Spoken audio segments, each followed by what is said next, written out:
Who wants to have a guess at the year of this building?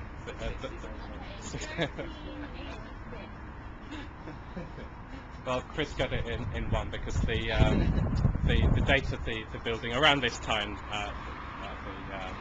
the architect might help you out. There wouldn't have been an architect, you know. It would have just have been someone who'd assembled the carpenter's cut up logs. But all the information's there just above the doorway. So 1601 is the year that it was put together. And is there any more information up there? The initials underneath is TB. It's A, B, and then there's an R on top of it, and that stood for. So this is an A for Ambrose, who was the farmer. Bridget was his wife, and their surname was Rotten, which is what this R stands for. So Rotten, this is the Rotten Park Road up in Edgbaston, if you know that. So I guess it was the same family, or maybe they took their name from the area. I don't know which way round it was. But in the year 1601, this would have just been farmland. You know, everything this far out would have just been rural farm, and this is a farmhouse from that time. What is it? I'm just having a look at the sign, and it says art therapy something or other. So office space. It's only the facade is left. Is it the fire mark that you've seen, the little plaque?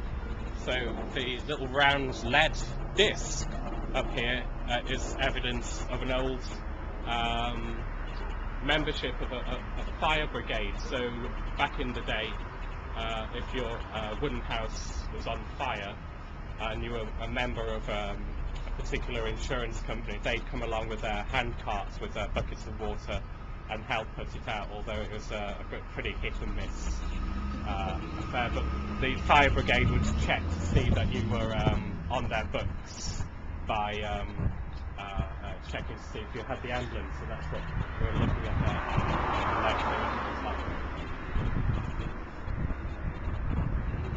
there. You can kind of tell where you are in the country by the style of the timber, how it's all put together. So this kind of herringbone effect is very much a West Midlands thing, and in the upper gables, the kind of curved braces, those are called quadrant braces, and that's another very West Midlands effect to have. Shortly after this, though, brick was invented, and the tradition of timber frame houses really very quickly disappeared. If you could afford to do it, you would have the outside of your building bricked up, even though it's timber frame on the inside, bricked up just to keep in with the fashions of the day. But very shortly after 1601, there weren't very many timber frame houses put up.